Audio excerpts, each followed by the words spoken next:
Մհերը վաղուց փակվել էր ագրավաքարում ու դարեր շարունակ ապրում էր ժայռում։ Սակայն մի օր երկու փոքրիկ ընկերներ բացում են մհերի դուռը ու բերում մեր օրեր։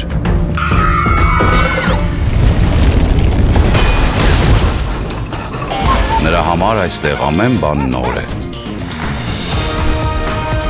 Ինչ որտեղ նույնիսկ վտանգավոր է։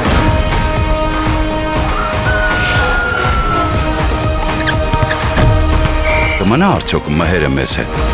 թե կորոշի վերադառնալ ետ։ Դա մենք կպարզենք հենց այս մուլտֆիլմում հունիսի 1-ից բոլոր կինոթատրոններում։ Փոքր մհեր մեծ էկրանին։